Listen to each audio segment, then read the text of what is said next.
Welcome to the Chronicles of Gamers. This is a podcast where we love to express our love-hate relationship with video games. I'm, of course, your host, Efocutioner. And, of course, I have with me, I did it right, Lord Brioche, the Bread Slayer. And recently, she's been cutting diamonds. So now she's also the diamond cutter. I would just keep it at Lord Brioche. It's short and concise. Alright, fine, whatever, diamond cutter. Anyways, welcome to episode 51 of our podcast. It's been a crazy 2 weeks, guys. Lord Brioche, how you doing? I'm doing quite well. How are you? What? That's it? You want to tell people why you're recently called the diamond cutter? What? Okay, well, long story short, I composed for a short film at my university, and the director and her team has been sending the short film to submit it to several different festivals. And recently we got an award for Best Score from the film, from the Mindfield Film Festival for the month of August. So there were different awards. And so it goes diamond, platinum, gold, silver, and bronze, I believe. And then our short film got diamond for best score. So, Efocutioner's been making diamond cutting jokes, but like I said, Lord Brioche is perfectly fine. Oh. You hear that in the background? Somebody needs help. No. You know what that was? They came by because they knew the diamond cutter was here. You hear that? They were like, damn, there's an emergency. The diamond cutter is here. Oh, goodness. But I am doing quite well. Me and Goofy are doing quite well. Okay. We managed to get through the move, but I'm trying to find my 360 controller because I want to play some indie games, and I don't like playing on keyboard and mouse. Mm-hmm. So I have no idea where... I found my controller, but I don't know where I put my charger, and I need my charger to charge my battery. Mm-hmm. And... Yo, man, don't move unless you're 100% sure you want to move, alright? But that's just my 2 cents about it. Anyways, we're going to go straight into...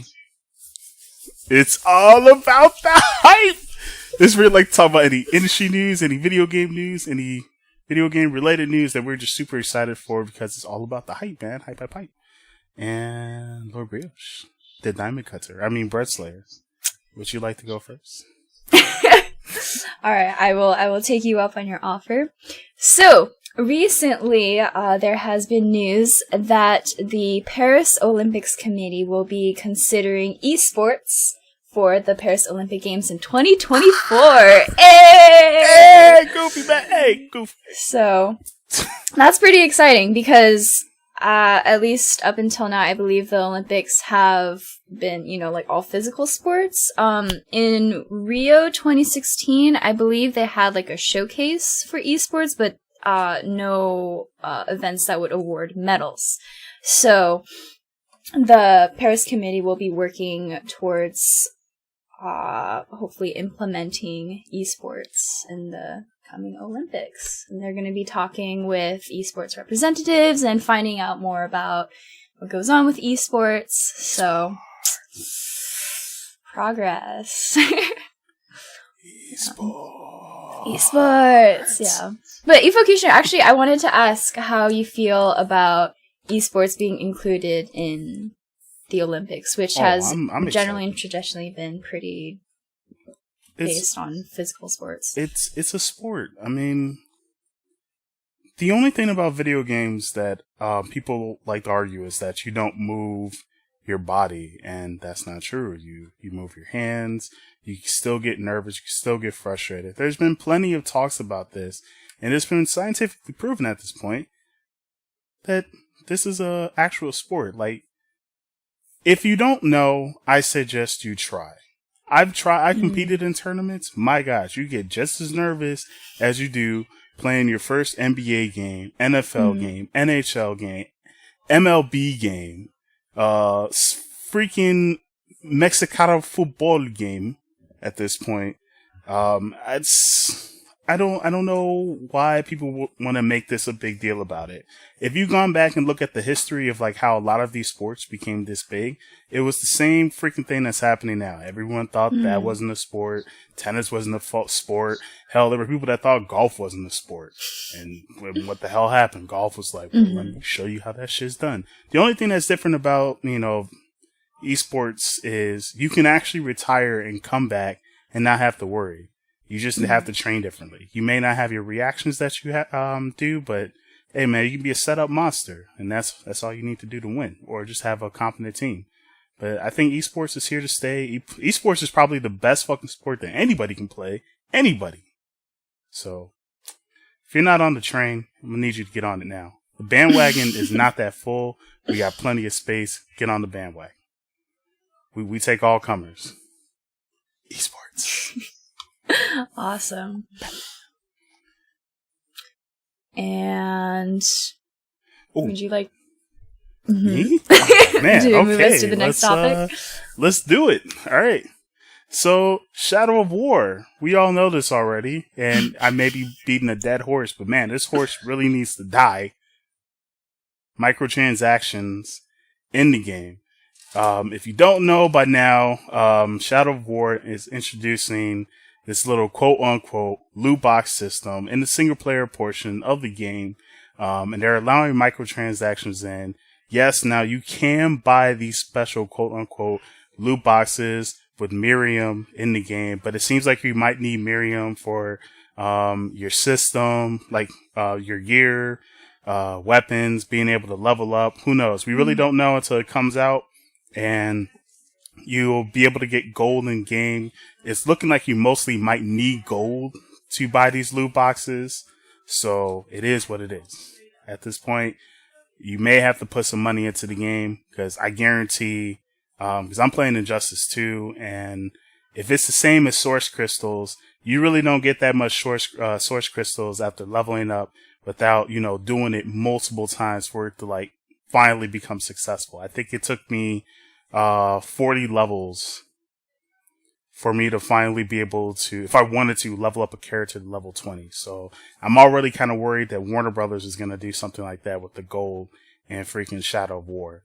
But also speaking on that, on Steam, says people were voicing about the complaints of, Shadow War's microtransactions in the game, mostly to the fact when we found out that the multiplayer portion is also, affects the single player portion, where you can take your orcs that you level up and any characters and base that you have, and you can put it online.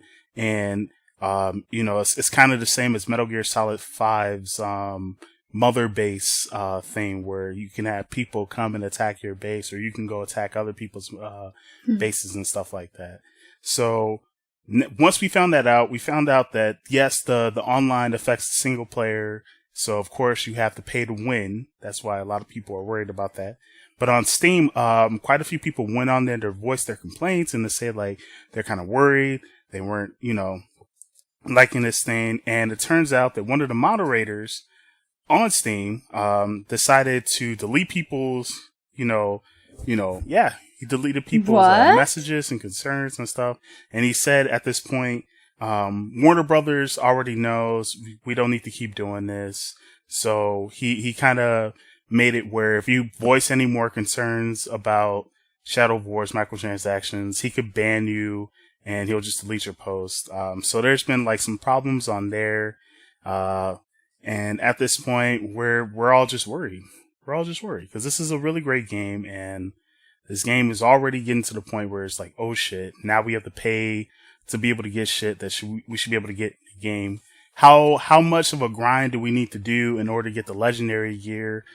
Just recently, I went on to Shadow Wars, when they were talking about getting like the legendary armor and stuff like that, and you have to do like these special missions where if you've seen The Hobbit, there's like this moonstone that activates when there's a full moon, and you have to find that, and then you have to activate it, then you have to do a puzzle, and then I believe the guy said that you'll get one piece of the armor, but you don't know what piece of the armor you need, and then you don't need how much of the armor to get your legendary weapon.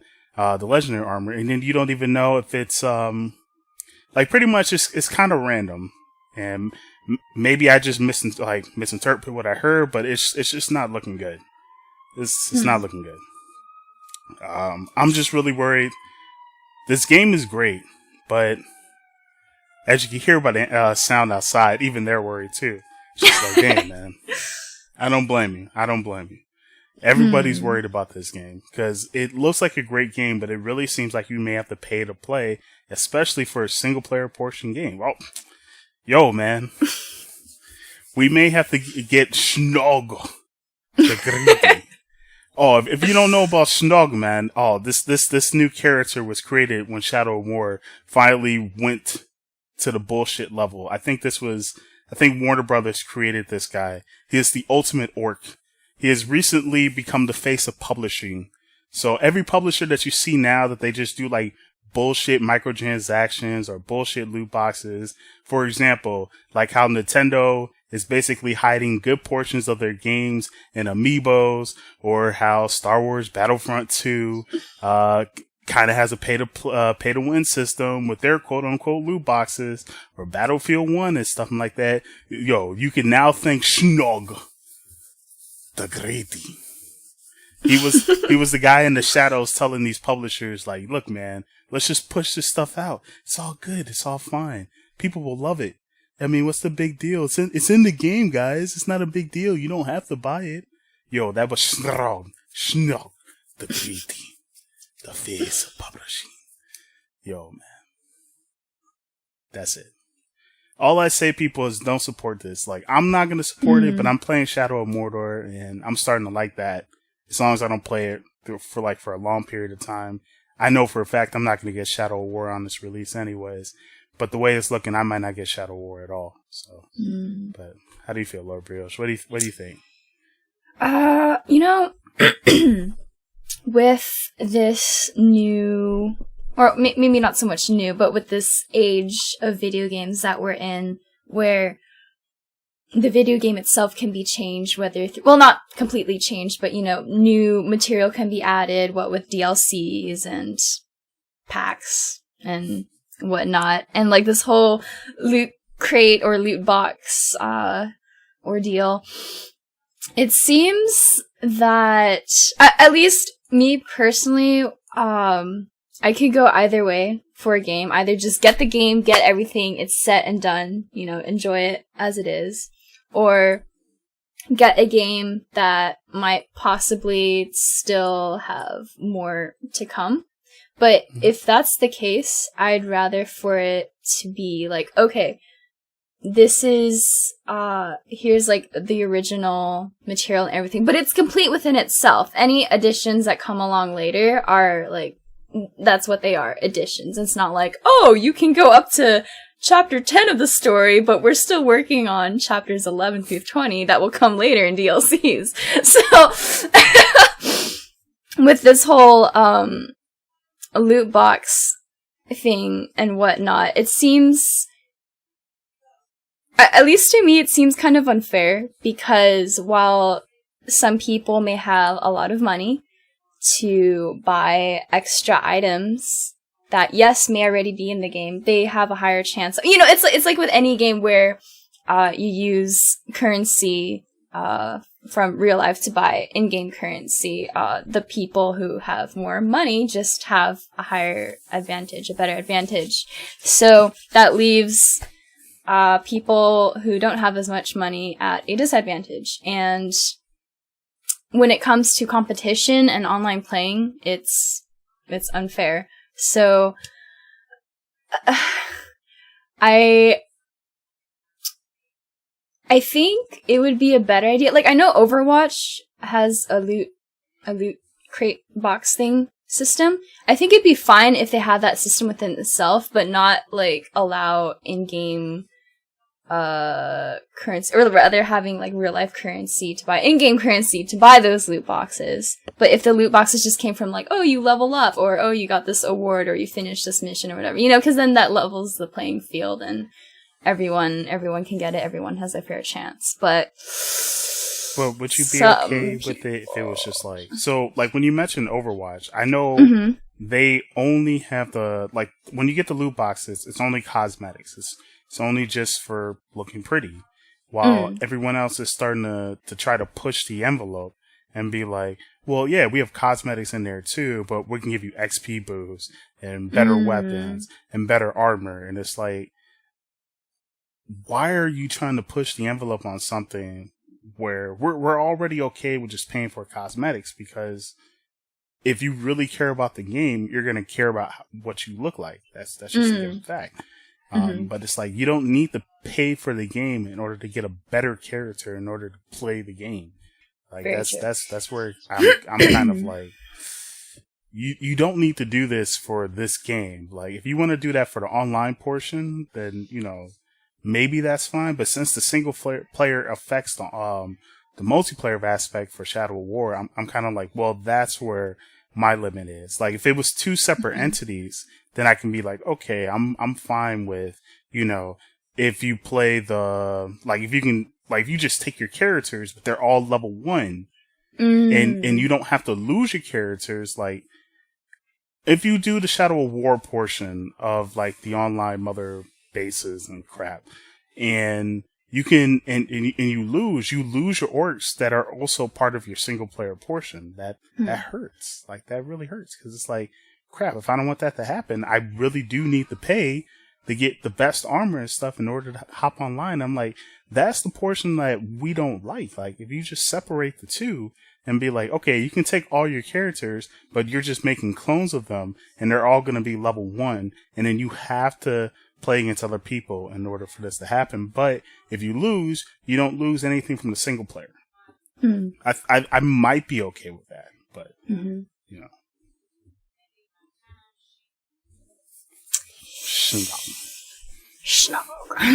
Snaog the Greedy. For my audio people, we are shaking our hands, and if you are noticed, like, I'm sorry if you need to watch the video, but I recently created this character. Well, actually, Warner Brothers did with Shadow of War. If you go into, like, the menu when you select, I guess where they, like, let you buy stuff, you see, like, this one orc just shaking his hands, you know, rubbing his hands together, being like, oh yeah, come on and buy something, give me that money. Like, I given him a name, man. His name is Snaog. Like, you gotta pronounce it with that accent of, like, Snaog. Yeah, super guttural. The Greedy. The face of publishers. So, like, I feel like this guy is, like, the representation. I'm pretty sure this is the one person, or the one orc, that's been telling all these other publishers to do this crazy bullshit, give me money system. Like, yo, shame on you. Shame on you.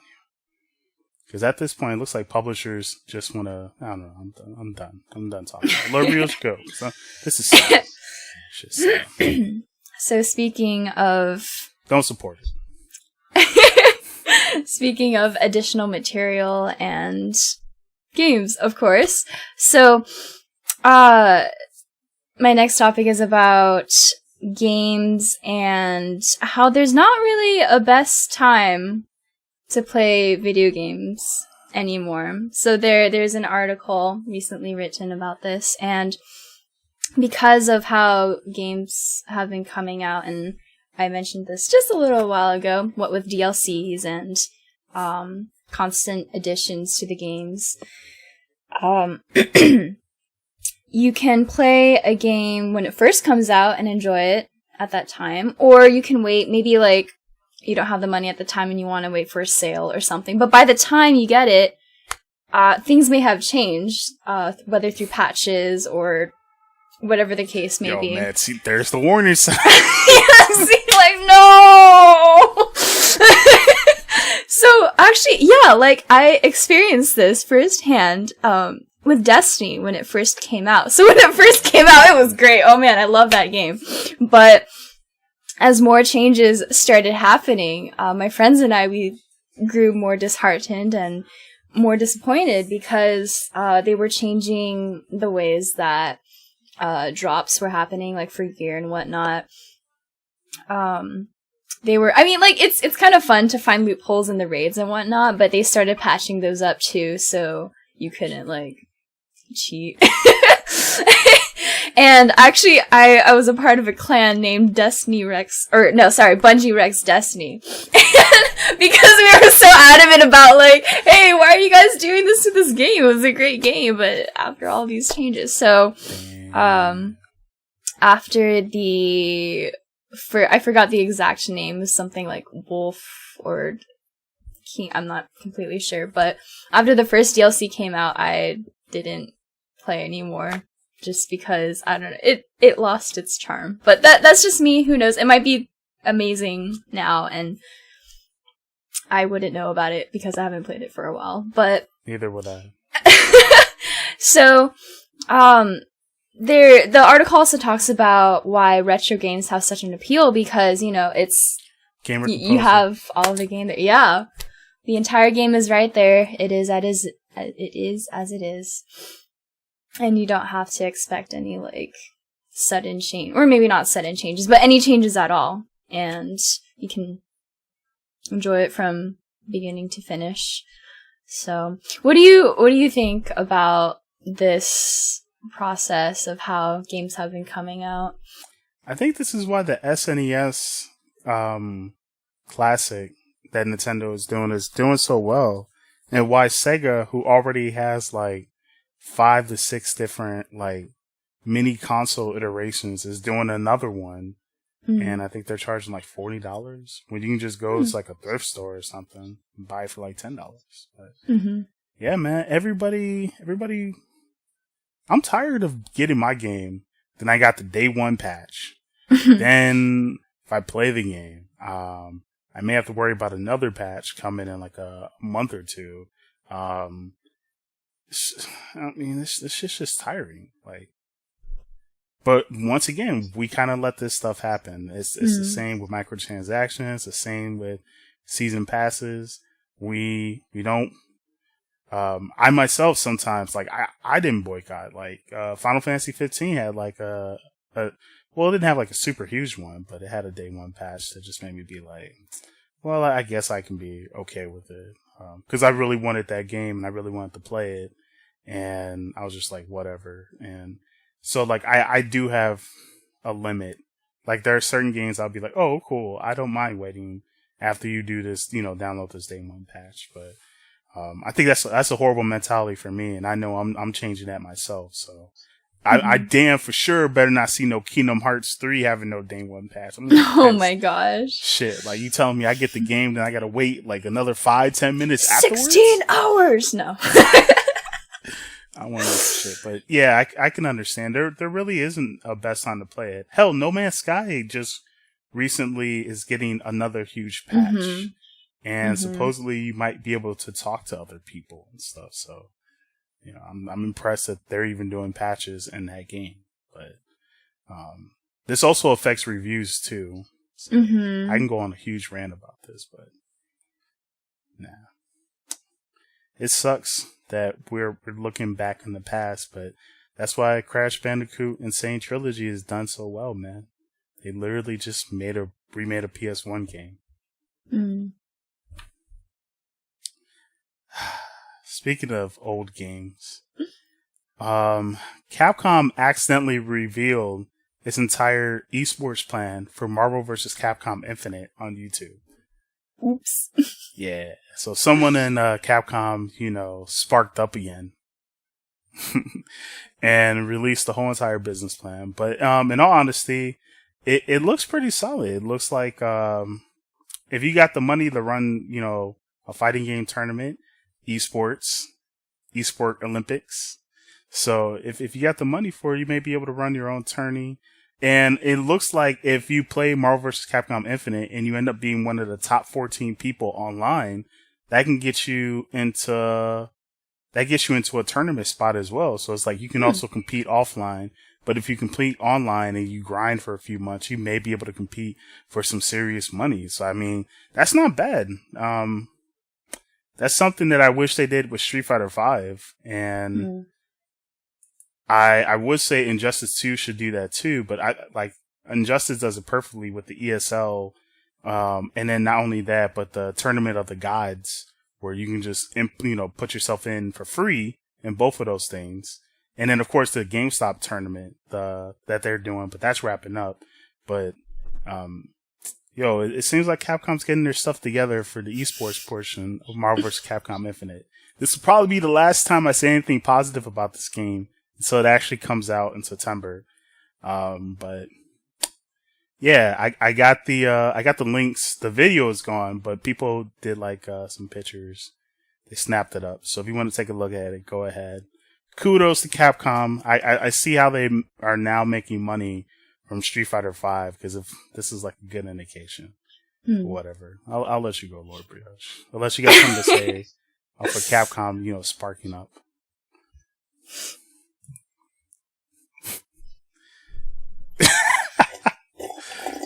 Oh, you want me to go again, or you want to go?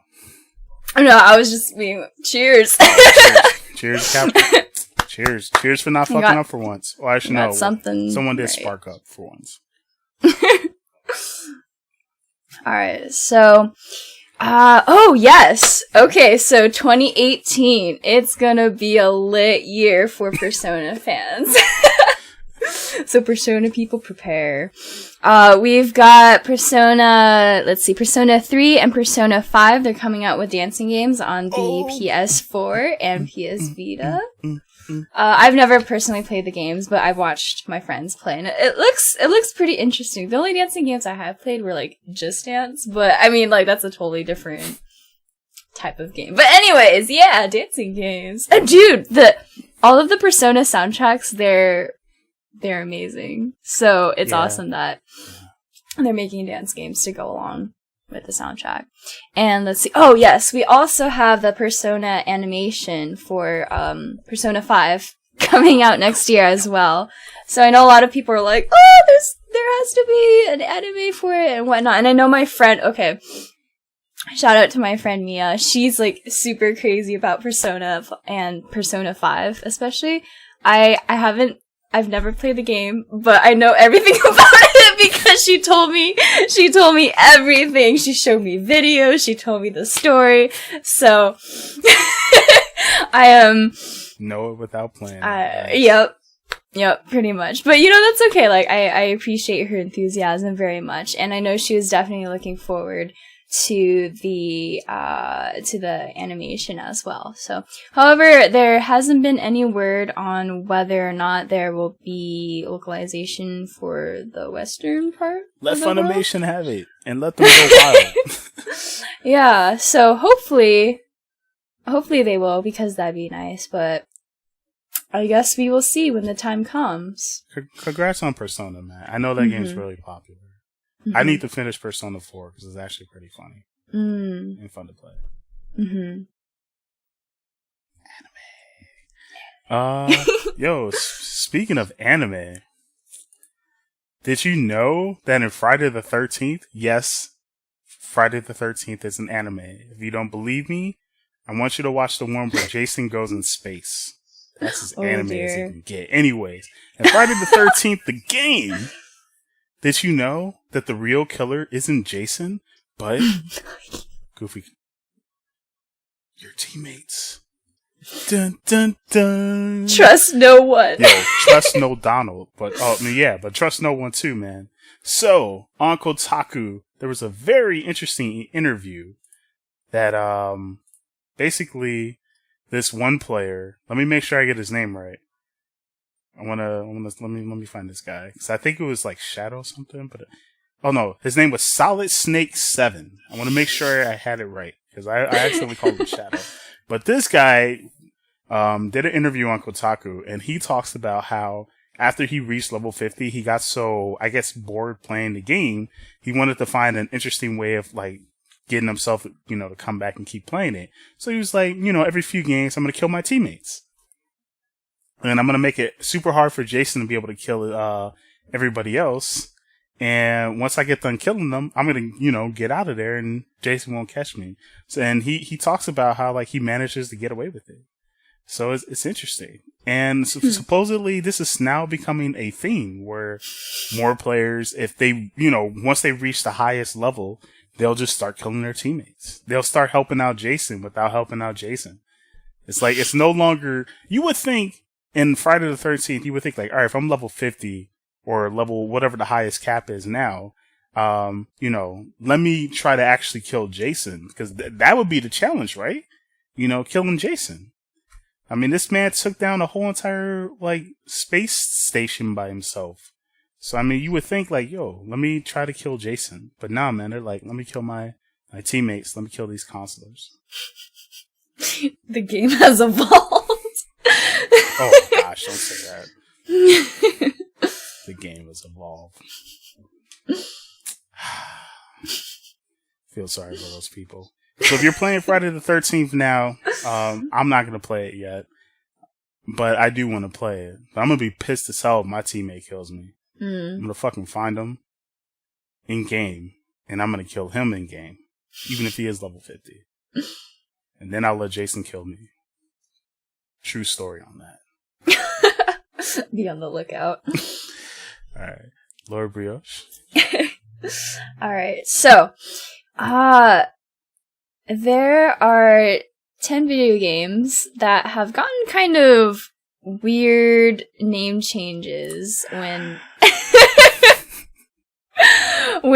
they were brought to different places around the world. So, there's a list, and you can look through them later on the links, but there were two in particular that popped out to me. One of them was Pac-Man. Everyone knows Pac-Man. But originally, it was based off of the Japanese romanization, Pac-Man. So, the original English version was Puck-Man.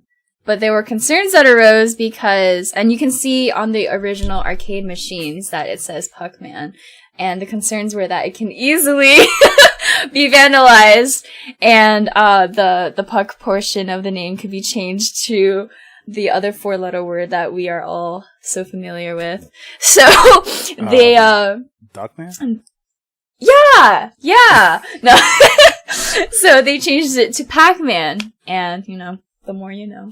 So, and then the other one that cracked me up was Teenage Mutant Ninja Turtles. It got changed to Teenage Mutant Hero Turtles in the UK because apparently in parts of Europe as well, the subject of ninjas was taboo. Things like shuriken and and nunchucks, apparently they were somehow more dangerous and advocated violence more than guns and swords. I'm not sure how that works, but to each is her own. So even in the TV show, they edited out Michelangelo's nunchucks. Yes. And they gave him a grappling hook. So, and you can see in one of the videos, like, yes, he has a grappling hook. And then they changed the opening theme as well from, singing Teenage Mutant Ninja Turtles to Teenage Mutant Hero Turtles. So, it's crazy what censorship can do in different parts of the world. I couldn't find the audio portion for you guys, but I did find the video on YouTube where Michelangelo is holding a grappling hook. Mm-hmm. It's only for a few seconds. He's still, I think he still has the nunchucks, but he's holding the grappling hook. Mm-hmm. So that's new. They actually added that in. But of course, the swords, the what is it? The Raph's fucking weapon, which is more used for gardening than it is for killing. Oh my gosh. I mean, scythes. So Raph's scythes are okay. Leo's sword is okay. Enemies shooting lasers is okay. But gosh forbid, some nunchucks. That's two ninja. That's two ninja right there, folks. Yo, imagine Naruto, man. Yo, Naruto's fine. Yo, let's just change it from Naruto, the show about ninjas, to Naruto, the show about what was Ninja? Teenage Mutant Turtles? Hero Turtles? Yo. Mm-hmm. Naruto, the hero show. Where, oh gosh. Where the second you see a nunchuck, yo. That's grappling. But of course, if you see a sword, and you see like some people getting killed and electrocuted, that's fine.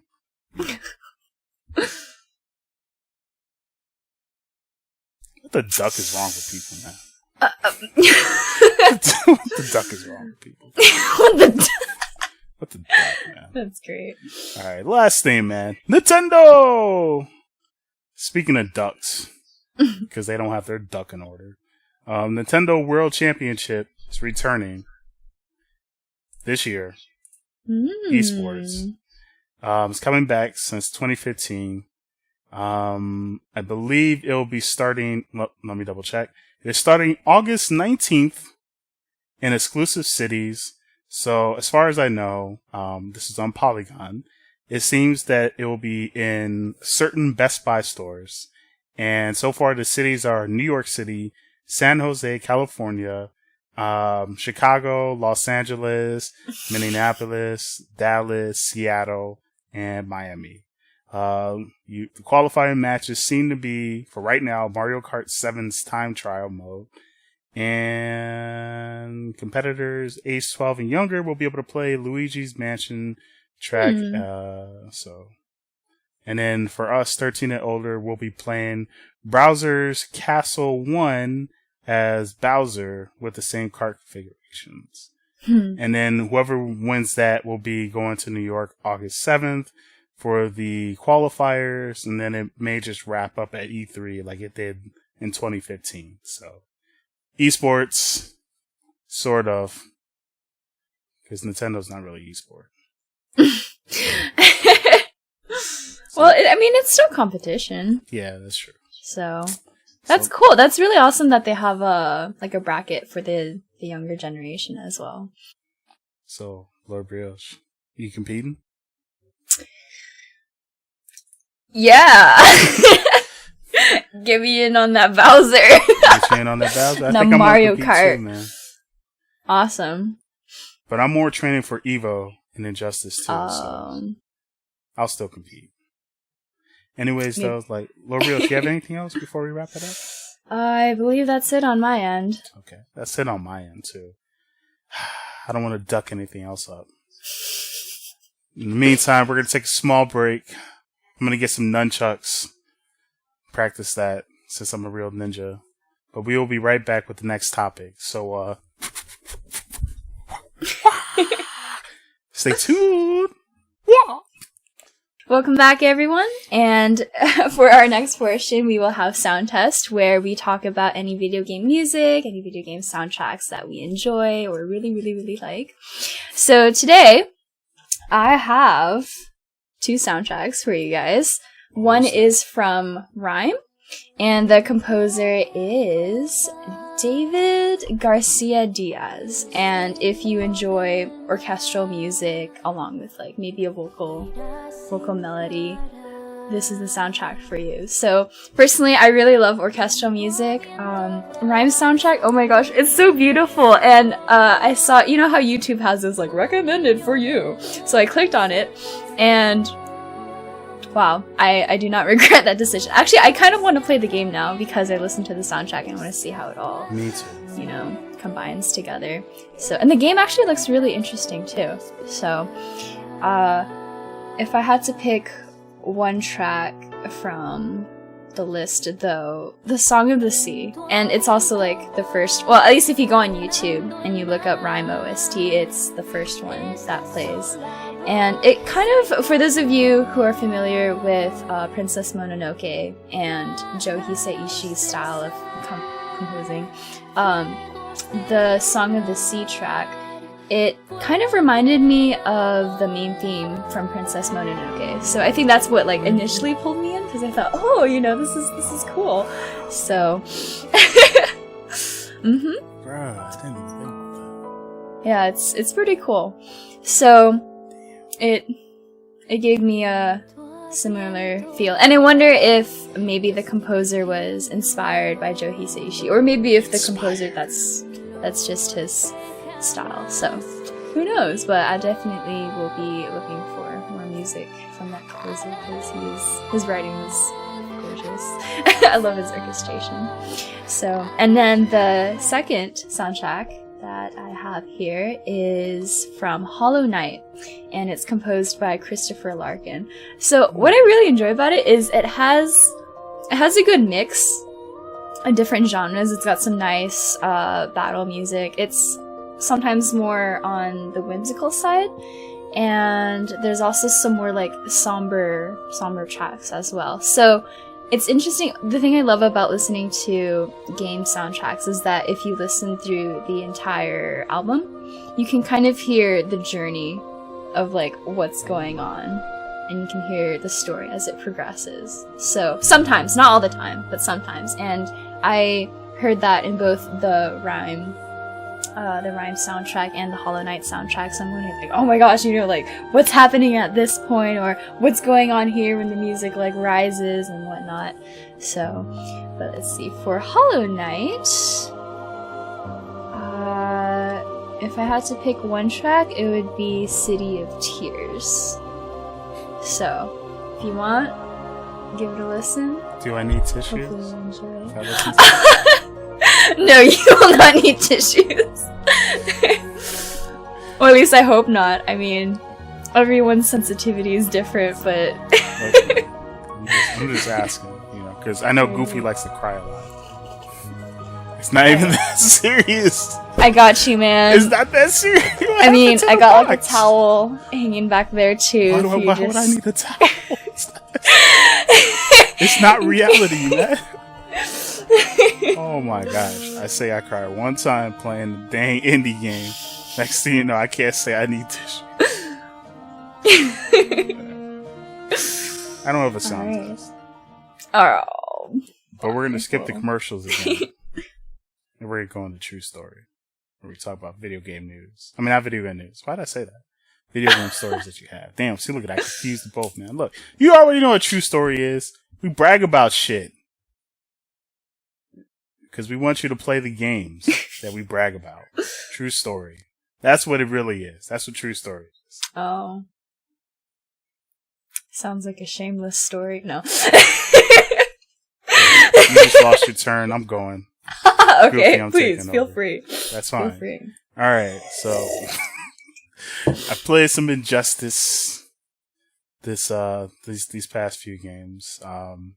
And I ended up playing against this Firestorm player for the first time. Never played against a Firestorm player.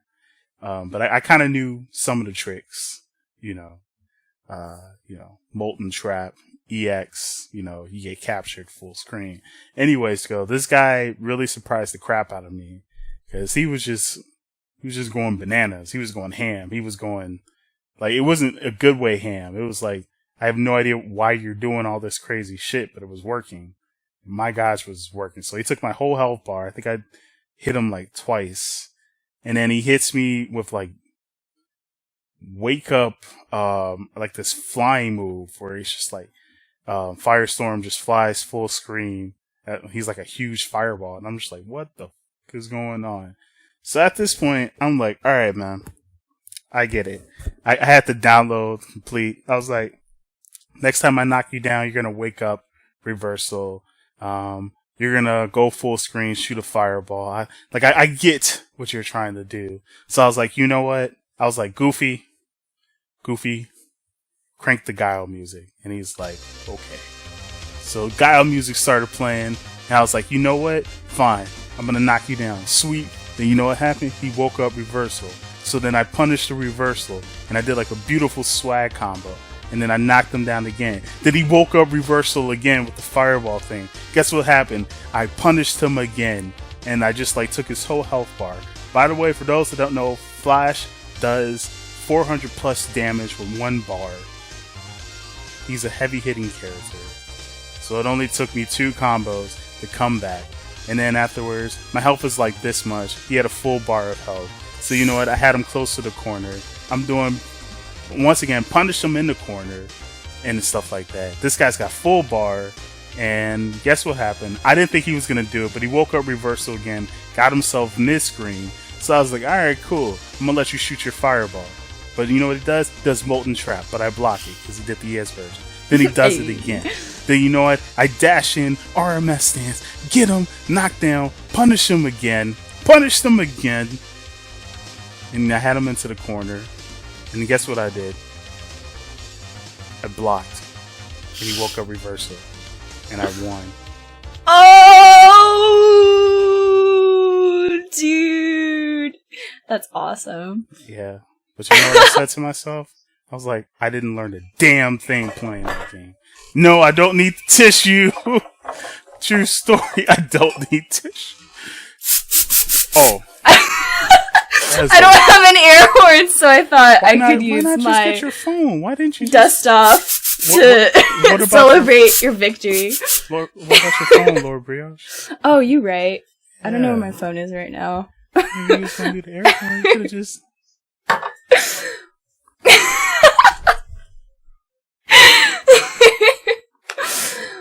True story. True story. Nice. I managed to come back. It wasn't like a huge comeback, but it was like I didn't learn anything about Firestorm. He just anytime I knocked him down, he just woke up. But I'm gonna let Lord Brioche go. It was a great moment, but it was sad. Like you made it to the end, though. Yeah, so I guess I didn't feel too proud of it. Like I learned nothing. Oh, well, you can always engage in more battles and hopefully learn more from those. Well, I have. I played a lot of Batmans just today. Mm-hmm. God, man, yo, Jump 2 is like unblockable online for some reason, especially if they have like a crap ton of lag. But that's what happens when you play online. You go. I'm done. I'm done with the show. I'm done. True story. I'm done. All right, so I didn't play the game myself, but I watched my brother play this game called Rento Fortune, and it's kind of like actually it pretty much is Monopoly, but instead of the normal, like different Monopoly games, they have different customizations for what the different properties are. Like there's a Pokemon one. There's the normal one, and then they name the properties like according to whatever the board theme is. So for Rento Fortune, which is like honestly, I feel like it's kind of a janky Monopoly, which makes it even funnier. And my brother was playing online with some of his friends. So I'm looking at the board and it's like spoopy Halloween theme. And I'm like, wait, what is this? And what is this? So I pointed at like this graveyard, right? And I was like, what is that? He goes, it's jail. And like, he doesn't even spare me a glance. He's like so focused on the game, right? And I'm like, what is that? And I point to, the square, that's diagonally across from jail. And on the normal Monopoly board, it's go to jail, right? But it was the Grim Reaper. And I didn't quite like make the connection yet. So Grim Reaper and then, a graveyard. So the graveyard was jail. So when I pointed at the Grim Reaper, he goes, jail. And I was like, wait, you can't have like two jails? And he goes, go to jail. And I, because the Grim Reaper comes and kills you and then you die and go to the grave or the jail. Yeah, okay, cool. So I'm just like, okay, this game, I like this game's, humor. Or maybe it's just me, like, finding it amusing. I don't know. But, okay, here's the one thing I didn't get. So, this board in particular, the properties were, based on different countries. So there was, like, Dubai, Libya, USA. But here's what I didn't get. So, for the properties, towards the end of the board, that are going towards go, there's, like, the green properties and then the blue properties, right? Or at least in the normal Monopoly, it's green and blue. So, in one of the greens is USA, right?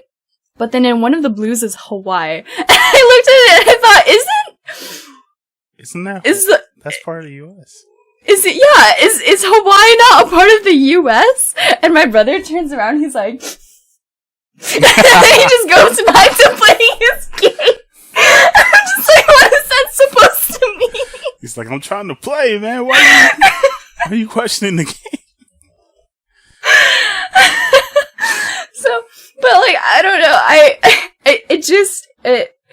it boggles my mind to think that whoever developed this game, or like whoever thought of the idea, went, hey, let's put USA here, and then let's put Hawaii here, because we can, like who thought up of that? So, apparently Hawaii is not a part of the USA, according to that game. I guess so. What about Alaska? I didn't see Alaska on the board. I guess Oh. they're not important, Yo. or it's not important. That's so we're gonna take Alaska, but not take Hawaii. That's U.S. You're already fucking up. I mean, I'm sorry. You're already ducking up. Ducking up. Yes. Duck man. So, yeah, Hawaii is not a part of the USA. True story. Did your brother win the game, or was he just... No, he lost. He went bankrupt AF. He's like, you distracted me with all your logic. Yeah, but...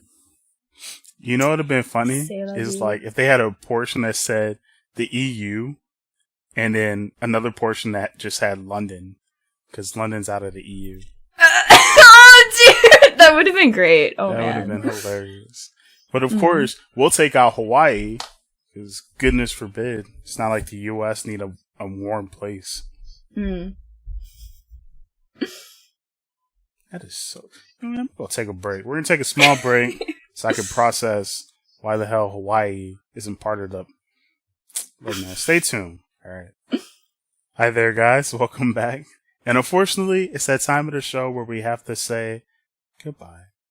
But before we do, I'm watching you. I'm watching you too. I'm watching you. But before you do, you already know what we have to do before we leave. It's time for selfless shameless plugins. Selfless plugins. Go. So I was waiting for. I knew it.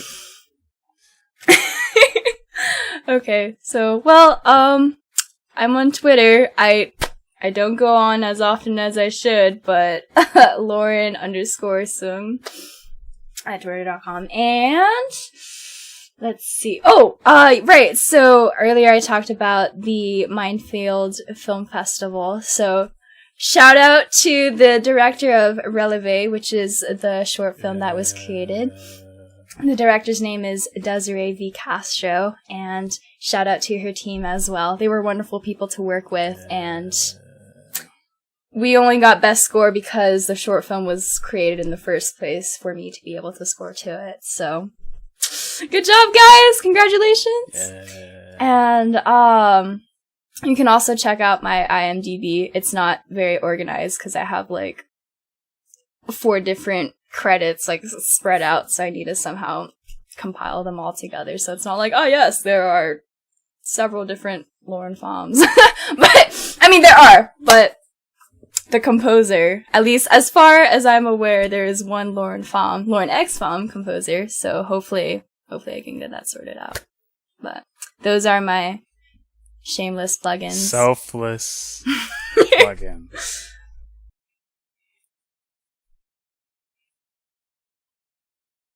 The Chronicles of Gamers. .wordpress.com. The Chronicles of Gamers on YouTube. The Chronicles of Gamers on VidMe. The Chronicles of Gamers on Facebook. The Chronicles of Gamers on Twitter, which is COG Podcast. Chronicles of Gamers. You type it in Google. Chronicles of Gamers. The Chronicles of Gamers. The Chronicles of Snaog the Greedy. Once again, thank you. Shout outs to the VidMe people, watching, getting those views, giving me those likes. I appreciate it. I love you guys. YouTube, you're slowly stepping up, but I would like you guys to comment. Please comment, guys. Let us know if you guys also have true stories that you want to mention, because I know everyone's playing games, and I'm pretty sure you must have did some amazing or had a bullshit moment. I can go back to my bullshit moments if you're tired of hearing the wonderful praises that make you feel better. If you also have anything to discuss off of what we talked about from It's All About the Hype, we are right here. If you want to talk to Snaog the Greedy, the face of publishing, he's here too. You can also email him and us at the Chronicles of Gamers podcast at gmail.com. For my SoundCloud people, SoundCloud is disappearing, so I don't know what to tell you, but we're going to switch to a few other audio places. My iTunes people will be here to the end of time, or until, you get bought out as well. Damn, we outlast SoundCloud. That's how serious this is. We're syndicated and we outlast SoundCloud. Ooh. Yes. Do we get a medal? We should. At the Chronicles of Gamers. We outlive SoundCloud. That's our new thing. And we created Snaog the Greedy. You'll see him more often because publishers keep doing some bullshit stuff. Mm-hmm. So get ready to see this guy a lot. So for my audio people, I'm really going to need you to watch the video because you got to sneeze Snaog the Greedy. And you got to say it that way. You got to emphasize the Snaog. The Snaog. Because, you gotta pronounce it like it's Lord of the Rings, man. Like, Snaog the Greedy. Anyways, though, thank you for tuning in. Thank you for watching. We're out of here. Why didn't you just get your phone again? I don't know where my phone is right now. Oh, It's lost.